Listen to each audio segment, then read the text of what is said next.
Prophet Muhammad, peace be upon him, united his nation through his strong character and sincere devotion to his message.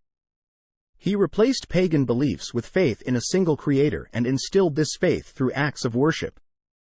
He taught his followers to replace aggression and pride with brotherhood, love, and equality, emphasizing that true power comes from pride in their creator. The prophet also taught his followers to value the eternal life after death more than the temporary pleasures of this life.